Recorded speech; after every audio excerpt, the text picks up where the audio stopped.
Hola, ¿qué tal, queridos radio escuchas, gente curiosa y pepenadores del internet?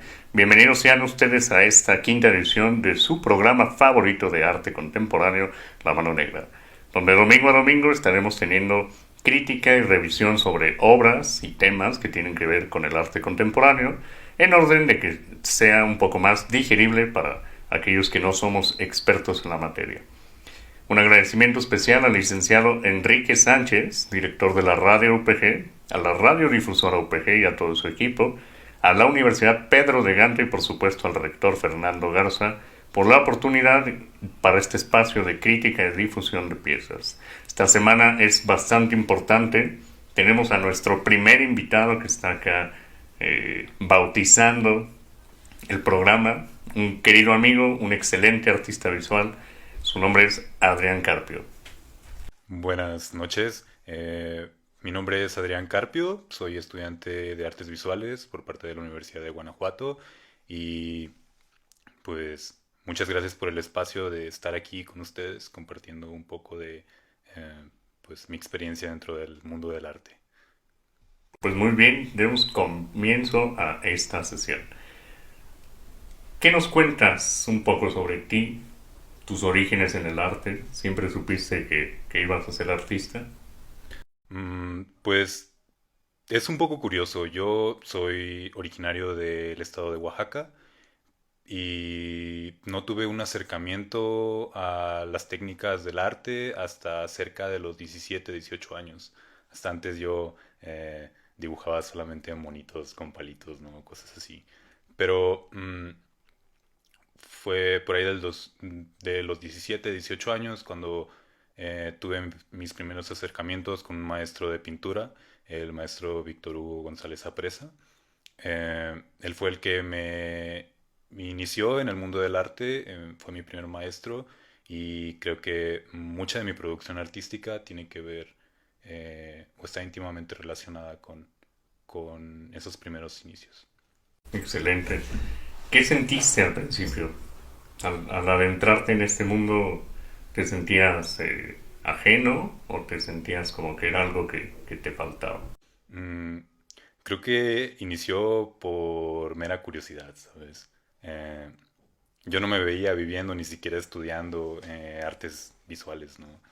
Eh, Era más como un hobby, algo que disfrutaba mucho hacer.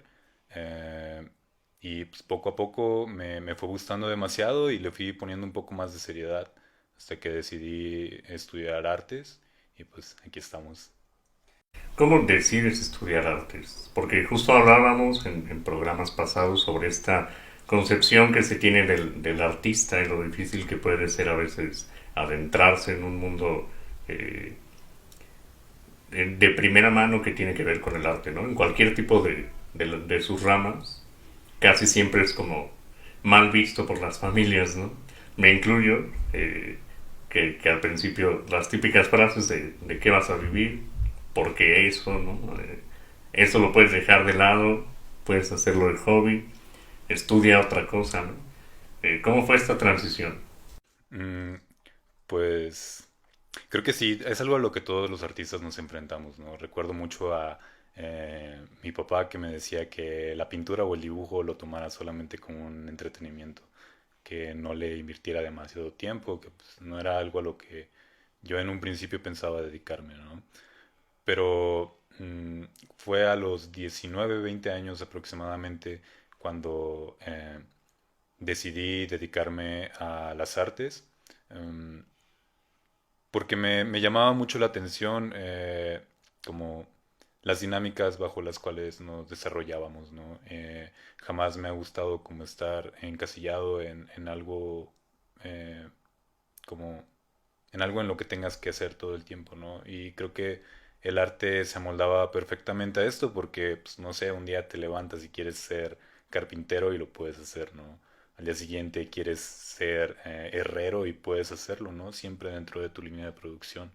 Creo que esa versatilidad dentro de la técnica y lo que puedes llegar a hacer fue lo que me llamó mucho la atención y lo que me decidió a presentar artes. Digo, creo que evidentemente son de las cosas que muchos ignoran sobre el tema, se imaginan que arte se limita únicamente a dibujo, pintura, escultura, técnicas tradicionales, pero como bien lo dice Adrián, eh, tiene esta versatilidad ilimitada casi, ¿no? O sea, si un día quieres trabajar con fluidos corporales, puedes hacerlo. Si un día quieres trabajar con Sí. juguetes sexuales, puedes hacerlo. No hay una frontera específica. Y me parece muy interesante que eso es lo que te haya motivado, ¿no? Porque creo que a muchos otros les motiva más bien su afán por la técnica y en el proceso que descubren estas otras libertades terminan de enamorarse, ¿no? Pero me parece curioso que a ti desde el principio, pues eso fue lo que te llamó la atención. Sí, de hecho era lo que me parecía más importante de las artes, ¿no? Que aún, por ejemplo, yo que estoy interesado como por la pintura, no simplemente se puede limitar al uso de la pintura, ¿no? Por ejemplo, yo en mis trabajos siempre trato de utilizar como lo menos convencional para esa técnica. Ya sea pintura o dibujo, siempre trato de buscar alternativas técnicas para resolver un problema. Y eso es lo que me llama mucho del arte, ¿no? También es como lo veo, o sea, la resolución técnica es la resolución de un problema, ¿no? Y creo que la innovación dentro del arte está en hasta qué límite puedes llevar esa técnica en tu vida cotidiana. ¿Y a ti te gusta el arte contemporáneo? Mm, pues creo que sí, supongo que sí me gusta. No, no sé si podría decir abiertamente me gusta el arte contemporáneo o no, pero es interesante y creo que em, es digno o debemos invertir esfuerzo en tratar de comprenderlo y en tratar de como desentrañar esta dinámica, ¿no? Bajo la cual se desenvuelve esto a lo que llamamos arte. Sí, no hacer suposiciones y en base a eso juzgar los movimientos, ¿no? Creo que lo que platicábamos sesiones anteriores, hay que tener la mente bien abierta en el arte contemporáneo, porque jamás nos vamos a encontrar con lo que tradicionalmente se concibe como arte, ¿no? Y esto lo traigo a mención porque quisiera que nos platicaras un poco sobre tu producción más reciente, que se llama A los culos no les hacen corridos. Sí, pues creo que lo importante del arte es ver cómo se desenvuelve técnica y en una sociedad, de forma técnica y en una sociedad. Y pues esta producción de A los culos no les hacen corridos es mi proyecto más reciente. Eh, Inicialmente fue pensado como una pieza relacionada con la pintura, eh, partiendo como de mis intereses de forma icónica o plástica o técnica dentro de la pintura. Recolecté, bueno, es un trabajo que lleva como una recolección de diferentes intereses, de movimientos pictóricos a lo largo de la historia del arte, que pues al final los mezclé con intereses propios y también Para como nuestros radioescuchas, ¿podrías decirnos cuáles fueron esos movimientos? sí, creo que es el minimalismo y el arte del medievo. Me interesa mucho el uso como icónico de los materiales, ¿no? Por ejemplo, la hoja de oro ya no solamente es un material, un recurso plástico, sino que se vuelve en un elemento icónico dentro de la pintura. Un elemento cargado bueno, con una carga conceptual muy importante eh, que pasa a ser un elemento más de la composición. Y del minimalismo me gusta mucho, bueno, lo que recupero es como la forma en cómo se estructura el arte, eh, cómo se piensa algo más allá de lo meramente representativo, cómo puedes encontrar un discurso en algo no tangible. Me parece muy interesante que menciones dos movimientos que tienen un espectro de tiempo gigante uno de otro. Sí. ¿Cómo llegaste a esa conclusión? O sea, es decir, ahorita nos explicaste de manera individual qué es lo que te atrapó o te inspiró, digamos, del movimiento, pero en tu proceso creativo, ¿en qué momento decidiste brincar la línea temporal en cuestión de lógicas de producción, ¿no? Y apropiarte de cada elemento? ¿O cómo llegaste a esa conclusión?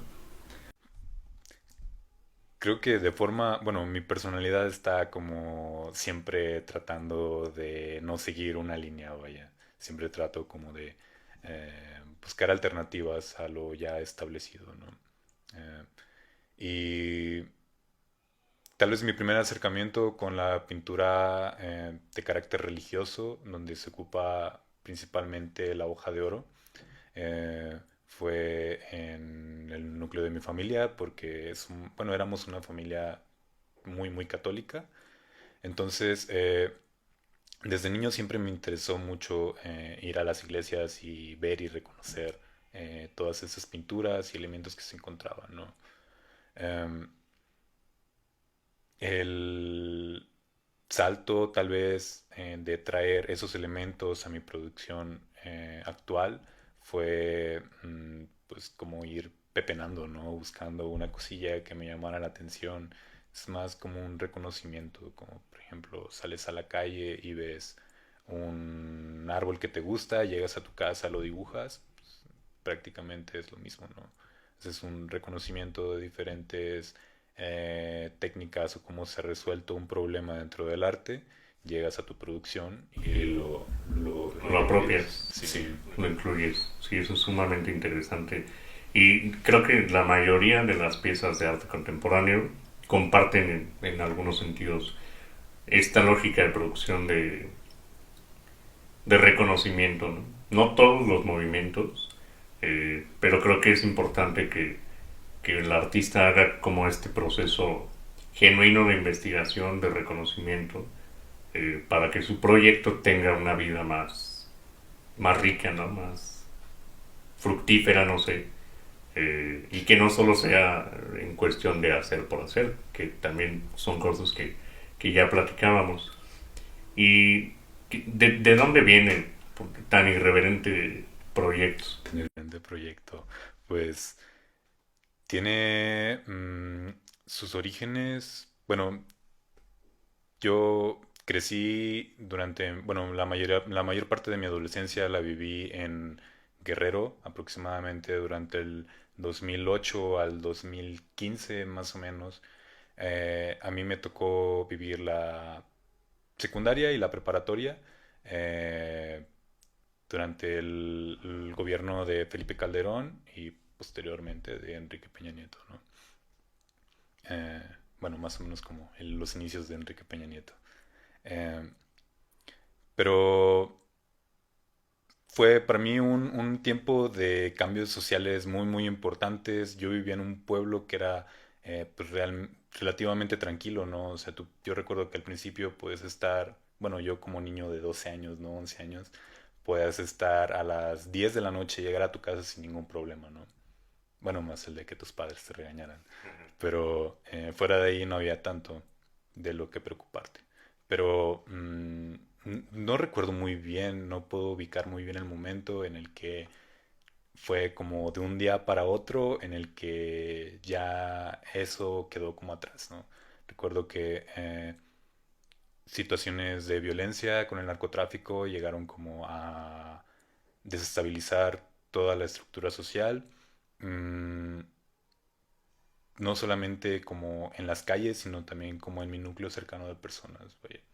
Eh, desde la secundaria, desde inicios de la secundaria hasta que terminé la preparatoria, mm, era muy recurrente tener como amigos o compañeros que eran asesinados a manos del narcotráfico, ¿no?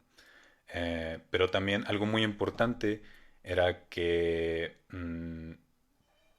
es, bueno, ya viéndolo de lejos me di cuenta que era una dinámica bajo la cual éramos todos regidos sin excepción alguna. Porque No sé, recuerdo que cuando iba en la secundaria o en la preparatoria, la máxima aspiración a la que tenías en un pueblo donde las oportunidades estaban limitadas era ser narcotraficante, ¿no? Recuerdo que muchos de mis amigos, hasta yo, llegaba como a pensar en ser narcotraficante cuando fuera grande. No por otra cosa más que porque fuera era la única oportunidad esa o ser campesino o albañil. Eh, Era como la única oportunidad que tenías de ser alguien en la vida, ¿no? Entonces, afortunadamente tuve la oportunidad de salir de esa situación, y me mudé a Guanajuato, pero me topé cuando llegué aquí, sobre todo cuando empecé a estudiar, que había como una negación del problema, vaya. Yo no podía desenvolverme, no sé, llegar en un carro escuchando narcocorridos o con mis audífonos escuchando narcocorridos a la escuela porque eras como mal visto, eras como hasta cierto punto discriminado. O sea, ¿cómo podía ser que apoyaras como una cultura, ¿no? Em, y viví mucho tiempo negando esa cultura, ¿no? Esa parte de mi adolescencia llegué hasta hacerla a un lado. El proyecto surge en una etapa en la que yo me encuentro diciendo, pues vaya, o sea, no era algo que yo decidiera, no era que yo decidiera escuchar narcocorridos, ¿no? Era que yo salía todos los días y a la calle, en mi adolescencia, pues era lo único que escuchabas, en la radio era lo único que escuchabas, no sé, salías a la calle y hasta lo que veías tenía que ver con narcotráfico, ¿no? Entonces, el proyecto es pensado en una especie de retrato o un dispositivo que intenta dar cuenta de una realidad, vaya, de una cultura en la que yo me vi inmersa. Eh, no sé, el narcotráfico, tratar no de asumir una postura de si está bien o está mal, sino de decir, sobre todo en esos tiempos en los que es un tema que pareciera haber quedado de lado, decirle a la gente, ¿sabes qué? No sé si esté bien esto o esté mal, pero creo que es bueno Ahí traerlo. está. Ajá, está ahí, no porque lo niegues va a desaparecer, ¿no? O no porque en esta parte del país se niegue eso, quiere decir que en los estados como Guerrero, que son estados muy azotados por la delincuencia, vaya a desaparecer. Entonces, no sé, simplemente creo que es un tema que eh, necesitamos volver a retomar. Necesitamos volver a traerlo a la discusión pública, necesitamos volver a debatir acerca del narcotráfico, de cuáles son las implicaciones, cómo se desenvuelve esa cultura, y cómo empapa pues, prácticamente todo, ¿no? Sí, creo que me encanta tu proyecto desde ahí porque el planteamiento de él es muy claro, ¿no? O sea, no definir si el narcotráfico es bueno o es malo. Desde ahí parte tu proyecto porque desde ahí ya tendrías una subjetividad muy propia, ¿no? Eh, Dependiendo del contexto histórico, el contexto de tu presente inmediato, podrías llegar a una conclusión de si es bueno o es malo, ¿no? Entonces creo que por eso me parece importante dejar bien en claro que su proyecto no tiene nada que ver con una postura, vaya, sobre positividad o negatividad de esta cultura que es una realidad en México y que como bien dices, dependiendo de la persona o del espacio, del estado en donde te encuentres, hay una negación, incluso este tipo de discriminaciones, ¿no? En el que pareciese que la cultura que engloba al narcotráfico es vista como, corrígeme si me equivoco, como únicamente lo que en las noticias, algunas noticias, sale, ¿no? Eh, que tiene que ver con tal grupo asesinó a tal persona a mano armada, no sé. Pero dentro de esta cultura, de esta narcocultura, hay un bagaje impresionante de cosas, ¿no? O sea, desde la asunción de personas a santo, ¿no? Como sucedió con Malverde, si no me equivoco, en Sinaloa. Sí. Eh, los corridos, la forma de vestir, la forma de bendecir, o sea, es una sociedad paralela en México que pareciera como, a mi parecer, que la siento como a veces hasta ilusoria, ¿no?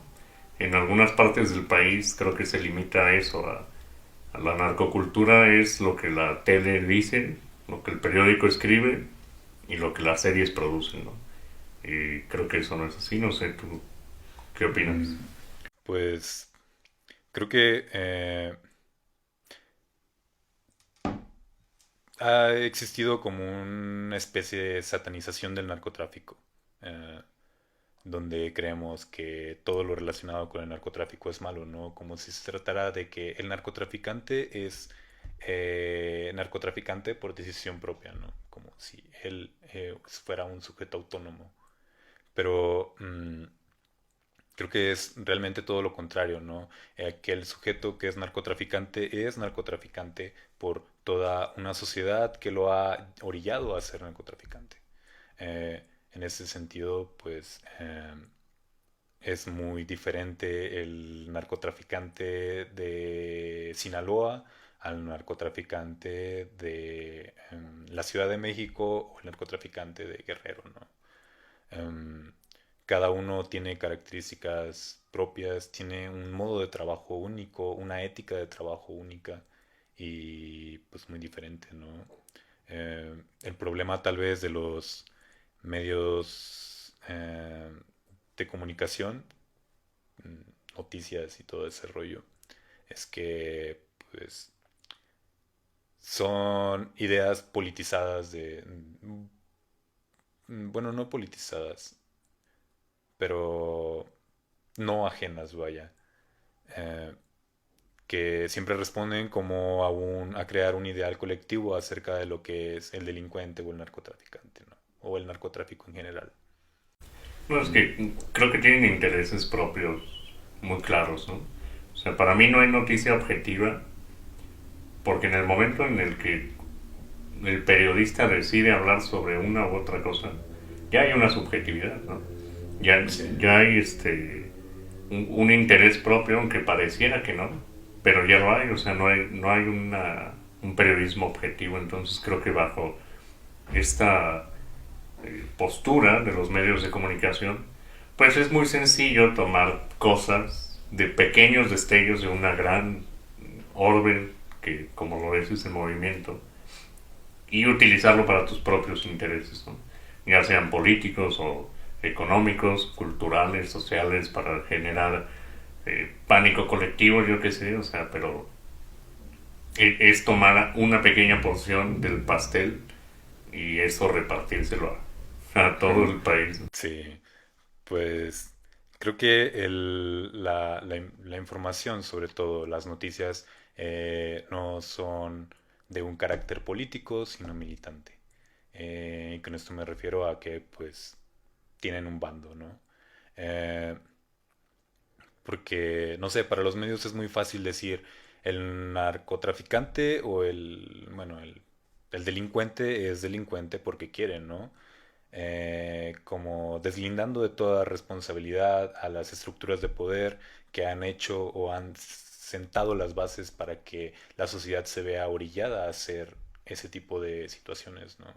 Eh, yo me pongo a pensar por qué satanizamos tanto al narcotraficante y no satanizamos también de la misma forma al político corrupto que, no sé, llenárselo los bolsillos de dinero, ha llevado a una sociedad a esos extremos, ¿no? Para que llegue como a la necesidad, por ejemplo, de que una persona tenga que arriesgar su vida sembrando amapola o dedicándose al sicariato, eh, y no a otra cosa, ¿no? Creo que ahí mencionas algo muy importante que para mí es necesario explicar, para que quede bien claro, ¿no? O sea, porque creo que eh, como que ya hay en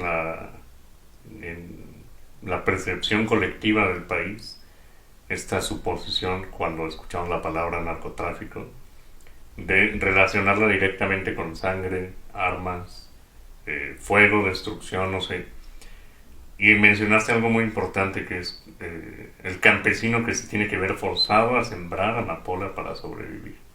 O sea, esa es una parte que es narcotráfico, es narcocultura, pero no tiene nada que ver con portar un cuerno de chivo e ir matando a diestra y siniestra, ¿no? O sea, Sí. es algo totalmente ajeno a eso. Y tú buscas esta parte, ¿no? Con tu proyecto de que se voltea a ver estas zonas marginadas, esta cultura marginada, ¿no? Sí, pues creo que hablar del narcotráfico y limitarlo solamente al tráfico de drogas es una visión muy de los 90 tal vez, ¿no? O anterior a esos años. Mm, Siendo que actualmente el narcotráfico, bueno, las dinámicas de intercambio en el narcotráfico han evolucionado demasiado, ¿no? Ya no solamente es el güey que exporta 1 tonelada o 2 de cocaína, sino también es el sujeto que distribuye la cocaína dentro de una ciudad, que controla un sector para mover su producto, también es el sujeto que controla la forma en cómo se producen las drogas y también está el que se dedica al ajuste de cuentas, el famoso sicario, que es como muy independiente del narcotraficante. También está el secuestrador y todos esos, ¿no? Que tienen que ver con el narcotraficante, pero no precisamente son narcotraficantes. Oye. Sí, es una cultura indirecta hasta cierto punto, ¿no? Sí, y pues todo esto acarrea diferentes problemas, ¿no? Eh, el sujeto que es obligado a sembrar marihuana o amapola, que no porque no lo salgan, no porque no salgan en las noticias, no quiere decir que no sea cierto, ¿no? Sin embargo, es una realidad que se vive sobre todo en estados como Michoacán, donde la gente pues, es prácticamente secuestrada y obligada a sembrar en vez de maíz, amapola, ¿no? Entonces nos hablabas un poco sobre que el hecho de que no salgan las noticias o que no sea de información pública no quiere decir que no exista. Eh, ¿Cómo, en base a tu proyecto, o hablando de tu proyecto, cómo abordas eso con las piezas? Explícanos un poco cómo fue eh, la planeación creativa, la selección de materiales. Sí. Pues creo que mi proyecto tiene mucho que ver con algo a lo que llamo las texturas, ¿no? Con aquello que puedes eh, palpar. Y en este caso, el uso de la hoja de oro, por ejemplo, es un elemento que retomo solamente traslado como toda la carga simbólica que existía, por ejemplo, en pinturas como la bizantina, donde este material, o sea, la hoja de oro, era un elemento no propio de la pintura, sino que la complementaba. Pero lo curioso es que es marcado como, es utilizado para marcar un espacio vacío dentro de la pintura. No sé, los retablos donde solamente era la imagen religiosa y todo lo demás, el fondo, el paisaje, lo que, bueno, donde se supone debería estar el paisaje, era utilizado era rellenado con hoja de oro. No sé para qué lo hacían, pero era como la marginalidad, ¿no? Entonces, como retomando esta idea del paisaje reducido solamente a un material, pues yo lo traigo como a mi producción y es como para marcar un espacio vacío, ¿no? O sea, en vez de que ocupara una posición secundaria, pues yo la traigo y ocupa una posición. Le das protagonismo. Ajá, es el protagonista dentro de mis piezas. Entonces, pues bueno, el proyecto consta de principalmente piezas cubiertas en su totalidad con hoja de oro, intervenidas con disparos con armas de fuego. Em, el hecho de intervenir una pieza con un arma de fuego se me hace como muy metafórico también, ¿no? La forma de intervenir con un suceso violento, algo que es considerado como un paisaje. No, que aparte tiene una connotación conceptual eh, divina casi, ¿no? Sí, Esta parte de la hoja de oro, como bien mencionas, se usaba para rellenar espacios en pinturas del medievo y en otras épocas también fue un recurso bastante constante, sobre todo en el arte sacro. Entonces me parece como una crítica, o un ejercicio bastante irreverente intervenir con un arma de fuego, ¿no? sí. Inicialmente no estaba pensado como un arma de, como utilizar armas de fuego, ¿no? Inicialmente estaba pensado como en yo agarrarme a golpes o a machetazos, ¿no? Con la obra. Pero no sé, por casualidades del destino, o quién sabe qué sea, me encontré con un arma y dije, pues es prácticamente lo mismo, ¿no?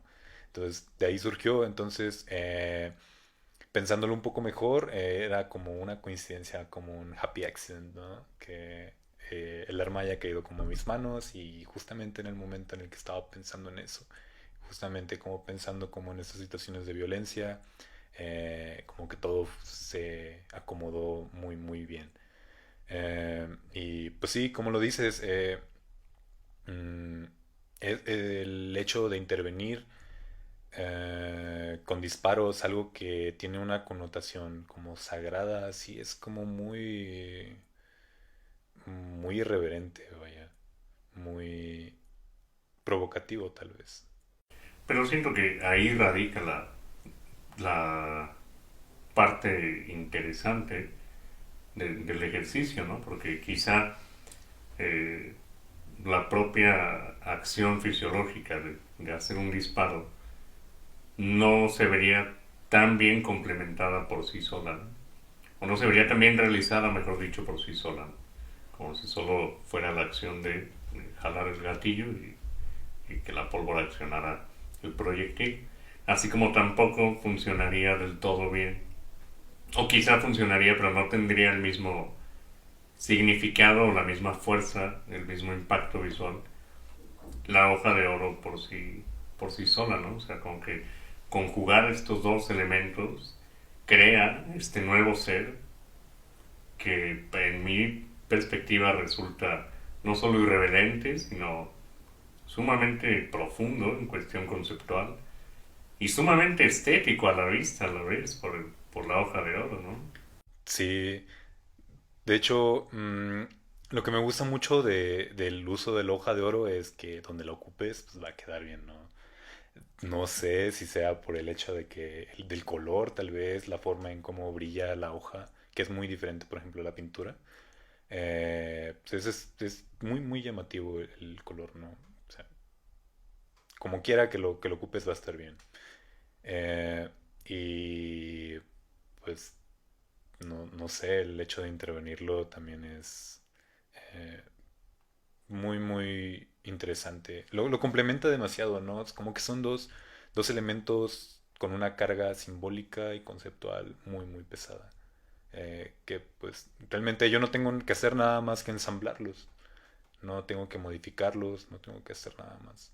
Ellos por sí mismos son, ¿No? existen. Y por su naturaleza antagónica, creo que también es como interesante verlos juntos, ¿no? No Ujú. jamás te hubieses imaginado una acción que tiene una connotación violenta con un material que tiene una connotación sagrada, divina incluso, ¿no? Sí, de hecho recuerdo las primeras piezas que hice cuando estaba experimentando. Lo empecé a hacer desde mi casa y era demasiado curioso, ¿no? Como en un momento pasabas de estar como bueno, de tener que estar en un cuarto cerrado sin que hubiera aire, también sin que hubiera como mucho movimiento del polvo para pegar la hoja de oro y como la forma tan minuciosa, la técnica tan minuciosa para pegar la hoja y que no se te vaya a hacer chicharrón por ahí. Para, no sé, la quitas, la limpias, la pegas y algo tan violento como el disparo, ¿no?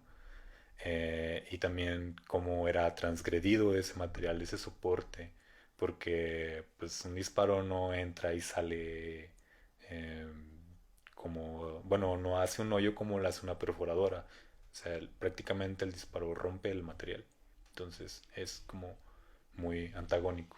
Lo profana. Exacto. ¿Dirías que esto fue una experiencia catártica para ti? Es decir, con todo lo que nos contabas hace rato sobre tu propia experiencia, que fue lo que te motivó, ¿fue de alguna manera catártico disparar? O sea, hacerle básicamente toda la producción. Porque me imagino que ya hay cierta adrenalina en la acción del disparo, ¿no? Pero Sí. a nivel personal, ¿considerarías que fue una catarsis? Mm, sí, recuerdo, de hecho es muy como curioso, ¿no? Un día estaba pensando en como todas las implicaciones que tiene tener un arma de fuego, ¿no? Y cómo se ejerce también el poder desde estos artefactos. Eh, porque hubo un momento en el que no hacía como más que pensar en formas de resolver o de llegar como a una mejor resolución de las piezas. Entonces, tenía mucho que no escuchaba corridos tan de forma tan seguida. Oye, o sea, sí, siempre los he escuchado, pero no era como de que me pusiera a hacer de comer y me pusiera a escuchar corridos, ¿no? Pero, no sé, llegó un momento en el que yo escuchaba corridos todo el día y no hacía más como que estar pensando en las letras y estar pensando como en formas de emplear esas piezas. También, por ejemplo, con las armas, recuerdo que las primeras las hice con, bueno, las primeras pruebas, que eran como pruebas muy, muy pequeñas, las hice como con un rifle de diablos. Pero ya después dije, no, o sea, si tienes la oportunidad de hacerlo con calibres más altos, pues hazlo, ¿no? Entonces fue cuando dije, no, pues un calibre 22. Y ya luego, no, 1.45, luego, no, una 9 milímetros. Así que llegué hasta un calibre 7.62, que es como el último que hice, bueno, el último que ocupé para hacer mis piezas, pero no sé, en un futuro, si se da como la oportunidad, sobre todo aquí en México, que me di cuenta que es un- una regulación muy, muy rara, no sé, es muy raro el uso de armas y la regulación que existe. Me gustaría utilizar calibres, no sé, más altos y diferentes, ¿no? Destrozar la pieza por S- completo, ¿no? Sí, de hecho estaba pensando cómo quedaría una pieza o un bloque de los que hago con un calibre 50, ¿no? O sea, utilizando diferentes tipos de munición también en los proyectiles. O por ejemplo, hasta un cuerno de chivo, supongo que con la munición adecuada ha de destrozar uno de los bloques que yo hago en pinturas. Es que tu pieza es tan interesante, tu proyecto es tan interesante porque tiene de todo un poco, ¿no? O sea, tiene una parte conceptual muy bien estructurada, tiene esa parte performática de, de ti como persona, como artista, disparando a la pieza en ese momento. Y el ser final, que es la obra, ¿no? Ya ha intervenido con estos disparos de fuego. Entonces, Sí. es como muy interesante ver todo el proceso. ¿Has pensado cómo exhibir estas piezas? ¿Cómo sería la parte museográfica? Mm, sí, creo que el interés, bueno, o el aspecto dentro de la pintura que está muy dentro de mi proyecto es como la resolución del montaje. Es donde yo encuentro una relación con la pintura porque, no sé, curiosamente hice todo mi proyecto sin utilizar una gota sola de pintura, ¿no? Tiene de todo menos el material físico. Eh, A mí me llama mucho la atención ver cómo siempre las pinturas están como en un formato cuadrado, pegadas a la pared, ¿no? Como si, no sé, un paisaje pintado fuera una especie de ventana, ¿no? Una simulación, ¿no? Mm, lo que trato yo de resolver de forma técnica y conceptual relacionado con la pintura, con mi proyecto, está en el montaje, porque el montaje está pensado como para extender la pintura más allá del muro, ¿no? En mis primeros investigaciones que hice, pues está como en tratar de extender la pintura hacia el suelo, ¿no? Como una especie de metáfora, ¿no? De que el, la carga conceptual dentro de una pintura está, se extiende más allá de los límites de una galería, ¿no? Del muro de una galería. Se extiende también al suelo que pisamos. Y, no sé, ese es mi interés dentro de la pintura y es eh, lo que me gustaría investigar de forma conceptual en el montaje. Formas diferentes, alternativas al muro, que resuelvan pues, ese interés, ¿no? También de extender el concepto y la idea más allá de un muro. Y no limitarlo a la metodología clásica de montaje, ¿no? Todo en un bastidor, pegado en una pared blanca con una iluminación, 30 centímetros de la obra, el espectador viendo, ¿no? O sea, eso me parece muy chido porque ya estás profanando de alguna manera algunos aspectos, tanto de la técnica y del concepto, de los materiales que utilizaste para la realización.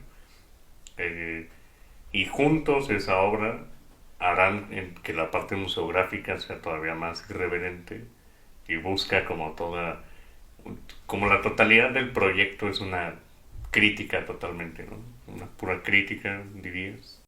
Sí, una, Un no sé si ejercicio crítica. reflexivo, quizá. Sí, más un ejercicio reflexivo, una crítica, no sé si lo denominaría una crítica, pero sí un comentario tal vez. No sé si yo soy la persona apropiada, ¿no? Como para hablar críticamente de este problema o sobre todo de la pintura, ¿no? No soy una autoridad en las artes. Simplemente me gustaría, hay cosas que me gustaría comentar, ¿no? Cosas que pienso y que me gustaría comentar de forma práctica en mis pinturas, en mis trabajos. Y pues es lo que trato de hacer, ¿no? Esa definición me gustó, un comentario, dejar un comentario. Sí. Qué bonito amigo. ¿Planeas seguir con este proyecto? ¿Ya le pusiste fin? ¿Cambiará? Mm, Probablemente va a cambiar. probablemente va a cambiar. No sé si eh, extenderlo más allá de eh, como tampoco quiero caer como en la repetición, vaya, que la producción de este proyecto se vuelva como monótona, de que de aquí a 2 meses siga produciendo eh, bajo la misma dinámica, ¿no? Pero sí me gustaría seguir explorando en formas de resolverlo relacionado con este como problema conceptual del narcotráfico, la violencia y todo este rollo. Actualmente me encuentro como trabajando en formas diferentes de resolverlo ya. Sí, digo, ya tengo la idea de módulos, hoja de oro y situaciones de violencia. Ahora me gustaría extenderlo, ¿no? Eh, aún no sé de qué forma, pero me gustaría como que fuera Sigues en ese evolucionando, proceso. vaya. Sí, no, no seguir haciendo lo mismo siempre. Digo, también existe la posibilidad de regresar a los machetes, ¿no? No siempre tienen que ser disparos. También podría ser interesante porque cabe mencionar que dentro de los soportes que utilizaste, digo, van a estar apareciendo fotos para que el espectador pueda adentrarse un poco más a tus piezas, pero no utilizaste solamente soportes tradicionales, ¿no? Como madera o MDF. Llegaste a utilizar puertas de coches, ¿no? Por ejemplo. Sí, me interesa mucho, te digo, solamente como ir pepenando, ¿no? Eh, creo que hay cosas que tienen cargas simbólicas que ya están como predeterminadas, ¿no? En ese caso de la puerta del coche se llama Metal 1, era una es pensado en una serie donde exploró los materiales, ¿no? Diferentes soportes que ya tienen como una carga conceptual. Y en ese caso recuerdo que me encontraba buscando una pieza de un coche en un desguazadero y me dijeron, pues tenemos ese Suru, si lo quieres, ocúpalo. Y dije, ¿un Suru? Y pues, no sé, le quité la puerta y me la llevé. Dije, pues el Suru es como un... Pues el Suru es un taxi, ¿no? Todos lo ocupamos por un taxi. También es como el... El Pues el auto predilecto de la clase media baja, ¿no? Bueno, el último, el único al que pueden tener acceso, ¿no? Principalmente yo quería ocupar una de una camioneta Explorer, una puerta, pero pues no me alcanzó el presupuesto para... ¿No? Y además tiene una Claro. carga simbólica más interesante la Puerta del Sí, Sur, ¿no? Como bien dices, creo que es parte ya también de otra cultura, eh, o quizás de la misma cultura del mexicano, ¿no? Que tendemos a asociarla, como bien dices, con el taxi, con el coche de tu abuelo, quizás hasta tu primer coche, ¿no? sí. Entonces como que toda esa parte conceptual es muy, muy interesante. Sí, y curiosamente también fue como un happy accident, ¿no? Yo no buscaba una puerta de un Suru, ni siquiera tenía en mente un Suru. Eh, Digo, yo tenía en mente una puerta de una camioneta Explorer, por ser como la predilecta tal vez dentro de los corridos del 2000 hasta antes, ¿no? Dentro del narcotráfico. Pero cuando la vi dije, también es muy interesante poder explorar la carga conceptual de este carro y al final pues la pieza es una de las que más me han gustado sin planearlo todo específicamente, ir como reconociendo el camino y ir pepenando, eh, pues surgió algo muy interesante. Qué padre, amigo. Pues otra vez felicitarte porque tu trabajo me parece muy genuino, muy oportuno en esta época en la que nos estamos desarrollando. Concuerdo contigo en esa parte de que debemos de dejar de ignorar ciertas cosas, porque lo mencionaba el programa pasado, ignorar las cosas no va a hacer que desaparezcan. Quizá hará que tú como protagonista de tu propia historia desaparezcas de la historia, de tu contexto, el desarrollo colectivo y personal, ¿no? Pero ignorar un hecho, una situación, un miedo, etcétera, no hará que como tal se vaya, ¿no? Entonces me parece un ejercicio crítico, reflexivo, un comentario Un comentario. muy, Sí. muy oportuno, muy genuino. Y pues nada, muchas gracias por haber venido.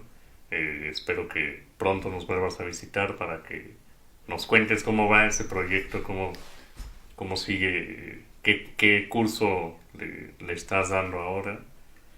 Y pues bueno, pues muchas Sí, gracias. muchas gracias a ti por la oportunidad de estar con ustedes, platicándoles un poco.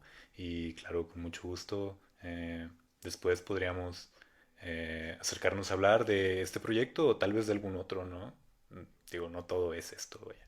Sí, ojalá que vengan eh, más proyectos y mucho más tiempo para platicar, ¿no? Que Sí, lástima que solo tenemos un tiempo limitado, pero pues ojalá podamos tener más sesiones para platicar de tus piezas. sí, espero también sea, se dé la oportunidad. Pues muchas gracias de nuevo, Adrián. Un agradecimiento nuevamente al licenciado Enrique Sánchez, director de la radio UPG, a la radiodifusora UPG, a la Universidad Pedro de Gante y por supuesto al rector Fernando Garza por la oportunidad y el espacio para esta sala de crítica, difusión y reflexión sobre temas de arte contemporáneo. Yo soy Alejandro Jiménez. Nos vemos la próxima semana en la siguiente emisión de La Mano Negra. Hasta luego.